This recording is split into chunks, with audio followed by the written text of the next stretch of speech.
Hi guys, it's Paula and I hope you are doing well. Today we're going to be talking about this guy again. This is my ABH Modern Renaissance palette. It's in pretty good shape because I haven't used it a ton. 8 times to be exact. I've used it 8 times so far.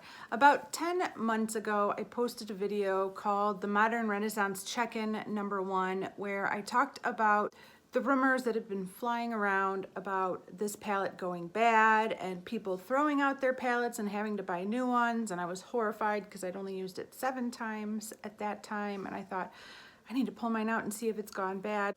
So I did a video doing an eye look with this palette to see if I could see any difference in the performance of the shadows, and luckily at that time I did not see a difference in the performance of the shadows, but I did get some good feedback from you guys as far as what to look for as far as shadows going bad in this palette. So at that time I said that I would like to do regular check-ins with this palette, maybe every 2 months, maybe every 3 months. Well, it has been 10 months, but we're back. I received a comment from a subscriber named Jennifer asking if I would check back in with this palette. So thank you for the reminder, Jennifer, that it is way past time for check-in #2 of the Modern Renaissance palette. I am going to get started with my eye look while I am talking about how it's been going with this palette and what happened. So the look I am going to be doing today focuses on Realgar, Burnt Orange, Venetian Red, Cypress Umber, and maybe, what am I going to use as a brow bone highlight? Primavera. I'll use Primavera since I didn't use that last time. This look is entirely inspired by a YouTube video from a YouTuber named Layla. I will link her video down below where I am basically copying the eye look she did. Not only did I think it looked beautiful on her, but I think it covered a lot of the shadows I did not use in last month's video. And I want to use all of the shadows in this palette during this series since I am doing quality control. So those are the shadows I will be using. I'm also going to be using the brush that this palette came with. So the last time I did this video, and I will link the playlist down below of the first of this video, but I focused more on Love Letter, Antique Bronze, and Primavera in that first video.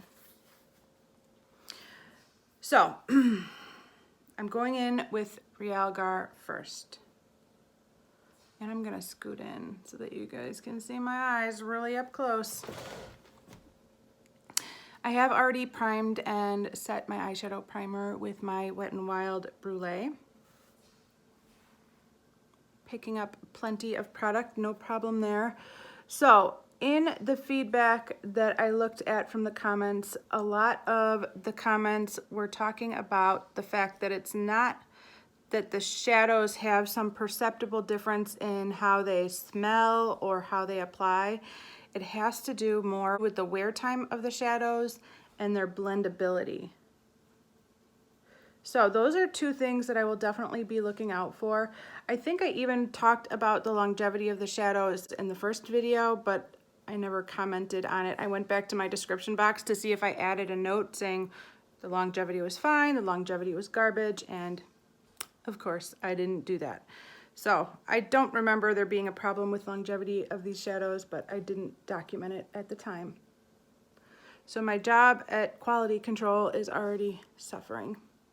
I'm now using Burnt Orange to kind of blend that out.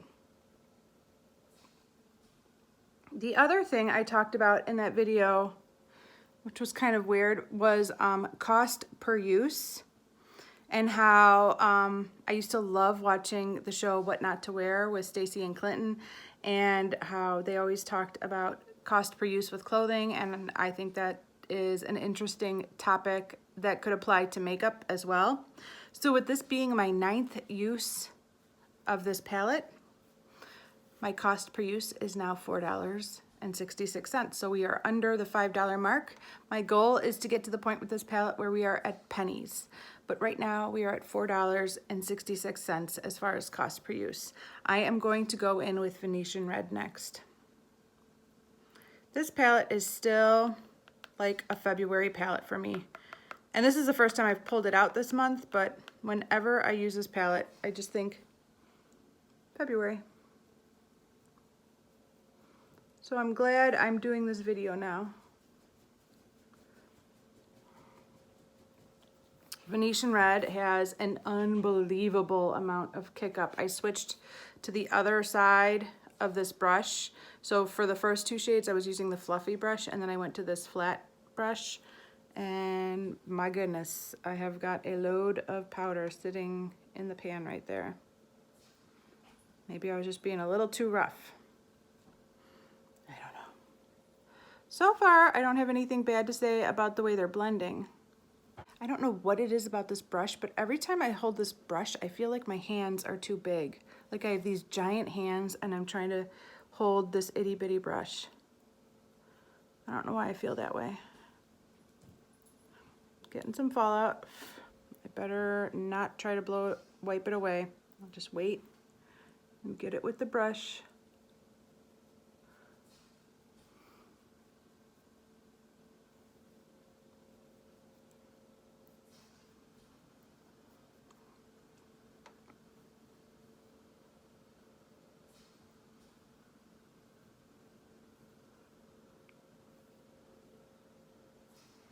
I feel like this outer corner got a little crazy on me with Venetian Red.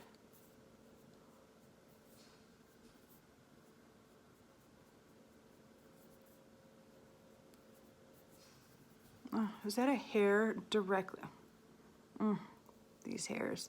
I did get my hair done again yesterday, you guys. You're gonna see it before I finish this video. I'll let my hair down, but I'm back, baby. All right, I am going to go in with Cypress Umber.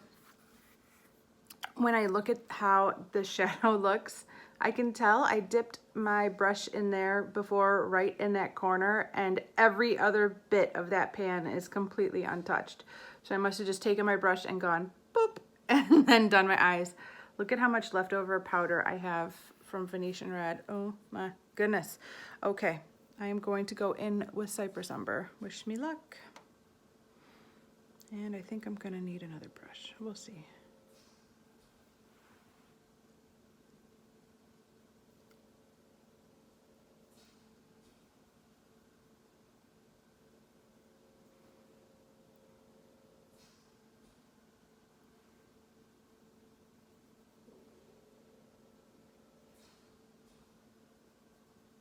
Oh man, the fallout.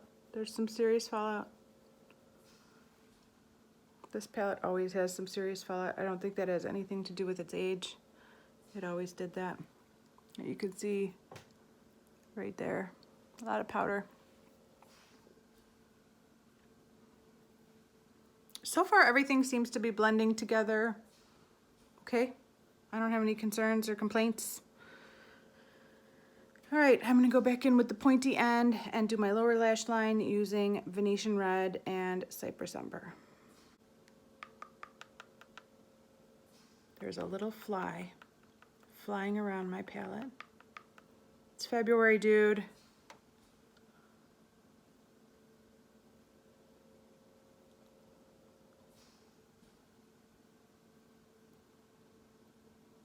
Oh my gosh. Wow, that went from 0 to 60 really quick, didn't it? Too much, too much.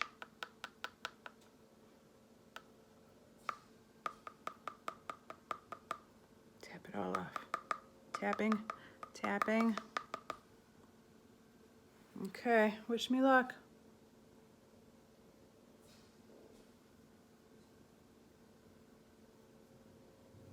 It'll be okay when I put on mascara and eyeliner, right? Oh, Lord. This is my church look.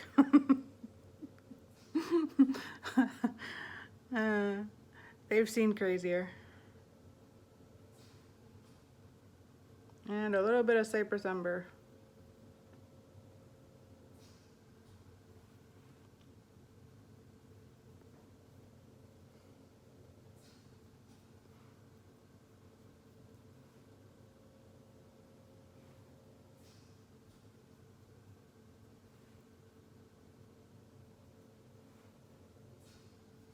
I cannot believe how many ABH palettes have been released in the last 2 years and I haven't bought them. I remember when I bought this Modern Renaissance palette, I thought, oh my gosh, this is the best formula. This is the best eyeshadow ever. I was completely kicking myself for having never bought an ABH palette before that. And people did say, you know, you're not missing out on much. It wasn't that great. Modern Renaissance is kind of special, so don't feel like you missed out. People tried to make me feel better, and it did help a little. But I remember saying after buying this, like, I'm never gonna miss another ABH palette again, ever. Uh-oh, Hazel's awake. I'll be back.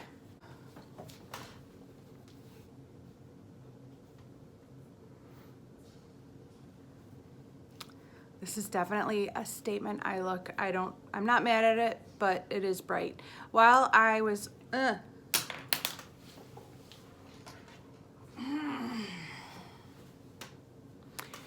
While I was opening the gate for Hazel, I swept away the fallout on my face and I grabbed another brush to apply something to the inner corner of this look. And I'm gonna go in with the more golden shade, Primavera, down here on the bottom.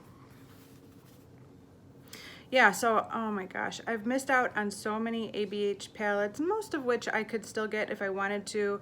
I think the only one that I feel like has gotten away from me is the Sultry palette.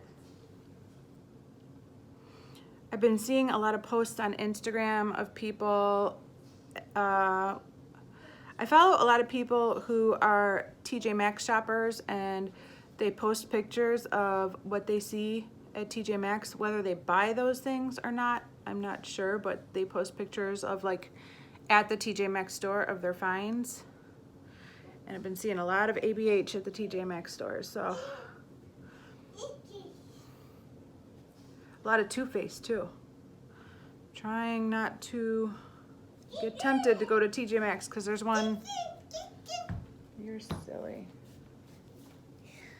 Oh my goodness, it's so bright. Don't look at the lights. It's too bright. There's a TJ Maxx about 3 minutes away from my house, so I have access. In general, it's not good with their makeup selection, but so that helps. I know there's other TJ Maxx's around that have a much better stock of quality makeup. Mine tends to be like a lot of Profusion that's been broken. But gotta avoid the temptation and not even go into TJ Maxx, because that could easily put me over the edge. Trying to behave.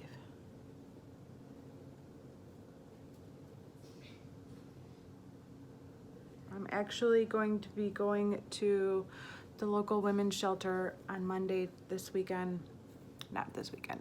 It's a 3-day weekend for me. We have Monday off for President's Day, so I'm actually going to be going to a women's shelter to look into donations for my Ulta points, and I'm really excited. Okay, I think I'm gonna stop there. I don't think there's anything more I can do to this look that I haven't done already, other than to add some eyeliner and some mascara. Did I mention this brush? This is an Essence brush. It's called the Essence Smoky Eyes brush, and it's like $1. And it's really cute. I don't know what they mean by a smoky eyes brush. I've just been using it for an inner corner highlight. For eyeliner, I am going to be using a black eyeshadow today. This is Makeup Geek's Corrupt. And I'm going to be using that with my MAC 208 brush. And of course, I'm still going to be applying my ABH Liquid Gold to my lower inner lash line and then mascara. So I will be right back with the finished look.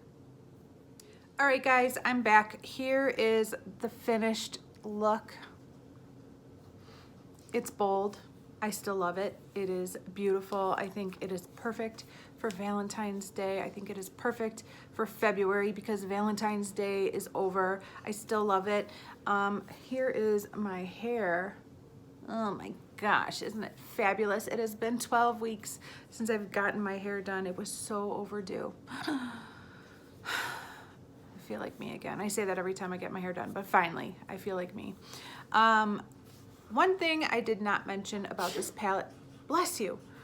One thing I did not mention about this palette while I was getting ready was the fact that I think a lot of the ick factor with this palette happens once you've hit pan, because the pans are not pretty in this palette. They look rusty.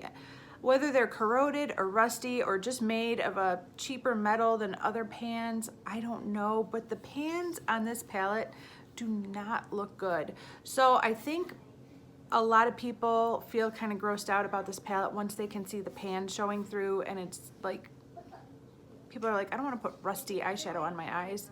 So I don't know if it's really rust or if it's just kind of corroded.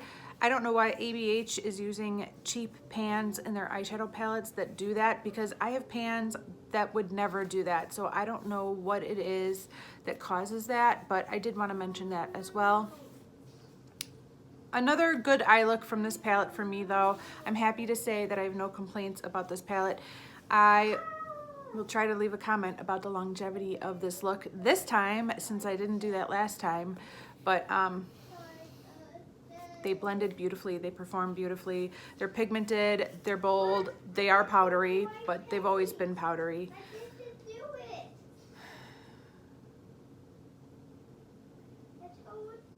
Let me know in the comments down below what your favorite shade in this palette is. I still think my favorite shade is Love Letter. That pink is just fabulous. That one right there is my favorite shade in the palette. But I am curious to know what your favorite shade in this palette is. So leave a comment down below and let me know. Hopefully, I will be back in less than 10 months to check up on this palette for a third time again. Keep reminding me if it's been 3 months and you haven't seen a video, and I will get on it and do it. Thanks for following along with me while I check in with my Modern Renaissance for a second time. We'll keep it going. I am your quality control girl when it comes to this palette. Thank you so much for watching, and I will see you in the next one. Bye.